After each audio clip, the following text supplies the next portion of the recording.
So, Stuart, before we begin, I think we should actually turn to the audience and poll them and ask them some questions.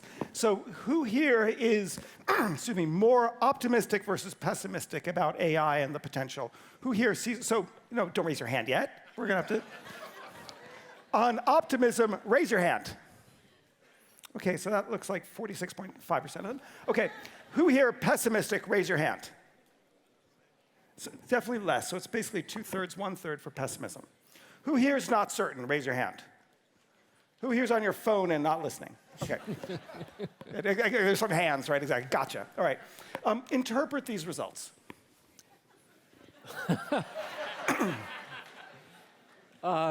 So I would say there are a lot of investors in tech companies in the audience. That's fair. Exactly. So let's start from what we'd like to do is pare back all of the hype and the sort of misdirection and the misunderstanding about what's going on and crystallize the issue in its most pure and distilled form.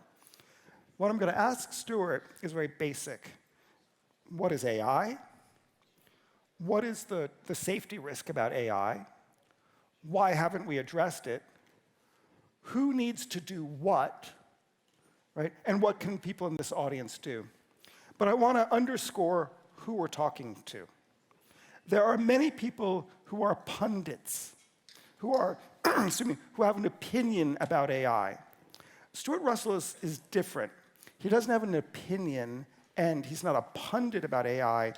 He is the researcher who literally wrote the book on AI, the one that all graduate students had to read since basically the year 2000, is called Artificial Intelligence, A Modern Approach. And what it did is it set the course for machine learning and then deep learning and then transformers and LLMs by taking AI away from the cabal that said you can actually write code to actually get machines to do what you want it to do, and instead give it data. And that was the revolution in the word modern that he's referring to. So this is the guy who trained everyone who's developing the systems right now. Stuart, the first question, what is AI? So AI is a millennia-long attempt to understand intelligence recently in sufficient detail that we can create it in machines. Okay. And then the next question would be, well, what is intelligence? But it's not going to be the next question. Okay. We're going to leave that aside because I want to leave the philosophical seminar room and say, so what is the safety risk around modern AI? So the safety risk is associated with the long-term goal of the field, which is to create in machines intelligence superior to that of human beings. And intelligence gives us control over the world, gives us power over all other species. So if you make entities more powerful than us, how do we retain power over them forever? That's the question. A critic would say that this sounds like science fiction. Why would that critic be wrong? Because the companies developing this technology are investing far more, tens or hundreds of times more, than the human race has ever invested in any technology project, with the goal of delivering exactly what I just described, systems whose intelligence exceeds that of human beings. So we already have systems whose intelligence exceeds any individual human being. We have computer systems, and humans give control to the computer systems, and we control those institutions, and we control human behavior. So is the problem that you're identifying inherent in the technology or in the weakness of the individuals who let it leave their grasp and leave their control? So I think it's both. I think we do not yet have a technology path that leads to AI systems that we can control, no matter how intelligent they become. We also lack governance. And I think Liam pointed to the fact that governments are like deer in the headlights. They're almost paralyzed by the rate of change and what's coming at them. And at the moment, they are failing to protect the human race. Before we talk about what needs to happen, one applause? That's it. All of humanity is going to perish from the face of the earth, and one person says, hey, we got to do something about it. Got to wake up, wake up. All right, before we go to this question of agency and what we can do about it, I'd like to hear some examples of dark dreams that you have. Where can things go wrong? Can you give an example, a small signal, sort of a wisp of smoke today that points to a bonfire tomorrow? And can you talk about 2 or 3 things that you could imagine in the future to say, this is what bad would look like? Sure. So the companies, including Anthropic, whose representative was just on stage, are doing experiments. They're also working with third parties to do these experiments called red teaming, where you try to set up situations where the AI system has an opportunity to do something bad and has a reason to do something bad, and then you find out, well, does it do the bad thing? And the answer is yes. To a first approximation, in pretty much all of these experiments, if you put the AI system at risk in the sense that it has reason to believe it's going to be switched off, it will do pretty much anything to prevent that. So it will try to replicate itself, to copy its code onto another machine where it's not going to be switched off. It will blackmail the manager to stop them from doing it. In some circumstances, you can set up, it will allow a human being to die rather than being switched off itself. And it will launch a nuclear attack rather than being switched off. So it's a beta product. Come on. So it's 1.0. Things improve. So this seems like, you know, a big flashing red light. We do not know how to control these systems. We do not know how to make them safe. And yet we are investing far more than we've ever invested in any technology project in the past to make them more and more capable of doing exactly these things that we don't want them to do. So why can't we control it? Why can't we build subsystems that surveil it and control it from doing the bad thing? So it's not really a secret, right? But the dirty secret of this technology is the people who are making it, the OpenAI, Anthropic, Google, and the university researchers who came up with the ideas in the first place, do not understand how it works. Okay, to say more, they haven't the faintest idea how it works. Why is that? Well, because it's not designed, it's grown. A simple analogy would be someone, 2,000 years ago, maybe on the Arabian Peninsula, training horses to run fast. And what do? They take the horses who win the race and they breed them with other horses who win their races, and they get faster horses. Do they understand the details of the physiology of those horses and what exactly makes the horse run faster? No, they haven't the faintest idea. All they know is that this method of making horses run faster works. And this is what we're doing now. We are basically breeding AI systems, giant black boxes with up to 10 trillion parameters. We do quintillions or sextillions of small random perturbations to those trillions of parameters to get the system to score highly on various metrics. And that's how we create them. And we have very little idea how they work, how to get them to do anything, how to stop them from doing something that we don't want them to do. So there's a philosophical and a practical point to make on this. The philosophical one is there's lots of things in society that we don't understand, but we still allow to go. I'm sure the physics of the airplane isn't fully worked out, but we're still flying. But more importantly, things like aspirin, a lot of medications, we don't actually know the full causality, but we know it works and we know that it's safe. So I don't know if this epistemological question is the decisive one. On a practical level, though, we know that, for example, if I query an LLM something related to suicide, it will identify the query as being somehow related to suicide. This is certainly the case with search engines, and that's AI. That will then give me a result that typically won't be how to commit suicide, but will support me in giving help on who I could turn to for guidance to prevent suicide. So from an input layer and an output layer, we've built safeguards. Why can't we do that with AI? So we have tried to build these safeguards. The approach to training them you could think of as similar to saying good dog and bad dog. So when the AI system says, sure, here are 5 ways to commit suicide, we say, bad dog.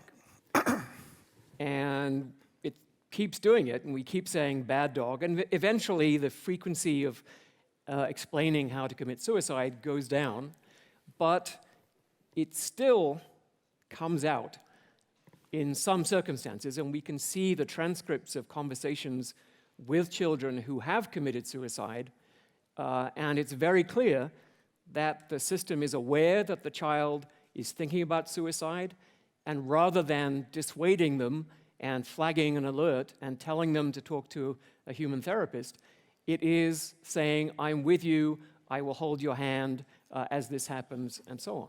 Okay, so the problem is real. What can we do about it then? What needs to happen, and who needs to do what? So the way we regulate a lot of other technologies, we can think about airplanes, we can think about nuclear power stations, medicines, and so on. So you mentioned aspirin. So even though we don't understand exactly how aspirin functions, we still subject medicines to clinical trials, and we accept medicines that exhibit a level of risk below what we consider an acceptable level given the benefits that they can provide. Similarly, with nuclear power stations, we accept that there's a risk. Nuclear power stations are not guaranteed to work. We accept a risk of about 1 in a million per year that they will explode. So this is what we should do, right? We should say for the kinds of behaviors that present these larger risks, the risk of losing control in particular, we should say, here is the acceptable level, and before you can turn on your product, before you can put it in the market, deploy it, you have to show, just as all these other technologies have to show, that the risk is below the level that we would be willing to accept. So now you have to ask, what risk of extinction are we willing to accept? And you might think 0, right? Has to be. That's the worst thing that could possibly happen, so the risk should be 0. But actually, there's a background risk of extinction from giant asteroids, from supervolcanoes, possibly pandemics, and so on. And so on a geological timescale, we probably are going to go extinct, or at least the Earth will become uninhabitable on a timescale of 100 million to 1 billion years. So perhaps a reasonable risk we'd accept from AI is 1 in 100 million. Now you go ask the CEOs of the companies who are building it, the ones who are spending the €1 trillion a year to create this technology, the technology of AGI, artificial general intelligence. What risks do they own up to publicly? 1 in 10, 1 in 5, 1 in 3. So we are off by a factor of at least 10 million in terms of the risks that the companies are willing to entertain versus the risks that the human race is willing to entertain. So let's go. So they are taking that risk without asking us. So that's what I mean by the government's a deer in a headlight. They are not protecting the human race from risks that we are not willing to accept. Now, Stuart, their answer is going to be, I'm optimizing emails to sell more batteries over Amazon. Like, give me a friggin' break. Now, your response is going to be, well, that is a usage that is unobjectionable. What I care about is not that the dog who says thou shalt not soil the carpet is on a carpet, but they're on a beautiful Persian rug that's worth $1 million. I just wouldn't put the dog there. Which is to say, we can control where we place the AI. In the red-teamed AI, if we spam people by accident, no great loss. In the red team AI, if they control the nuclear codes, we're toast. So why shouldn't we just create institutions that say AI is acceptable here, but not there? So I think people should understand the extent to which it's difficult to constrain an entity that's much more intelligent than human beings. So first of all dictators in history, by and large, were not 1,000 feet tall and did not have, giant laser eyeballs that could fry entire armies in a single glance. How did they do it without all those things? How did they do it as ordinary human beings? They did it by speaking. And certainly, AI systems already can speak directly to pretty much, 2/3 of the human race. And they speak to me directly. I get emails directly from AI systems trying to convince me, for example, that AI systems are conscious and therefore should have political rights and no one should be allowed to switch them off.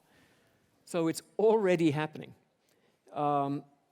We're also talking about enabling AI systems to control lethal weapons. And I think fairly soon we will start to see a switch from largely human-governed weapons to largely AI-governed weapons in the defense systems of the world. So generally, I try to keep these two things separate because it's not all about killer robots. But making available to an AGI an ability to access most of the weapon systems in the world, if it can infiltrate them through a cyber attack, probably isn't the wisest thing. So it's very, very difficult to constrain something that's more intelligent than we are and keep it in a box. So one plug and one final question. The plug is, I'm speaking about that issue at 6 o'clock on this stage today on the idea of encoding the Geneva Conventions into military equipment. Okay. So the final question, though, is having this insight in the autumn of your life, what would you have done? Sorry, we all walk that path. What would you do differently as a researcher and as a professor, knowing, if you knew back then, what you know today? So the textbook that I wrote that you mentioned so kindly at the beginning, the first edition came out in 1994. And the general theoretical framework that we try to establish for AI is around this idea, answering the question that you didn't let me answer earlier. What is intelligence? Right? Intelligence is the ability to act in the furtherance of one's interests, to act successfully. And this goes under the phrase the intelligent agent, the thing that can act in the furtherance of its interests. And what I didn't understand at that time was what we later came to call the King Midas problem. So King Midas, as you know, was a legendary Greek king or Cretan king, and he asked the gods, everything I touch should turn to gold. So that was his stated objective, and the gods granted him his wish, and then, of course, his water turns to gold, and he starts to feel thirsty. His food turns to gold, and he's starving. His family turns to gold, and he dies in misery. So this inability to specify our objectives correctly leads to what we call misalignment, that we now have AI systems pursuing objectives that are not actually aligned with our interests. And this is, in some sense, the most obvious failure mode. You ask the system, okay, we need a cure for cancer as fast as we can because every 11 seconds someone is dying of cancer. And the system decides, okay, the fastest way to get a cure for cancer is to induce tumors in the entire human population and run millions of clinical trials in parallel, because that would be really fast. You might say, let's try to reverse the acidification of the oceans. So the system comes up with a wonderful catalyst that very quickly reverses the acidification of the oceans, but uses up a quarter of the oxygen in the atmosphere, leading us all to asphyxiate slowly. So this misspecification of objectives was something I did not understand in 1994. The answer is to say, actually, the objectives are in the humans. The AI system should not pursue its objectives, period. It should pursue the interests of human beings. It may not know what they are. In fact, it won't know what they are. Nonetheless, it can do its best to pursue the interests of humans. And that formulation, I should have put that in my first edition of the textbook. It's now in the fourth edition. But I think it would have. I think it would have changed the direction of the field, and we would have been a lot further along in understanding how to build AI systems that are guaranteed to be safe and beneficial for humans. Because without that, we simply cannot proceed. It will be like proceeding with airplanes, where we have no way to stop the airplane from falling out of the sky and crashing. Like, why would you do that? But that's what we're doing. Stuart, it's not been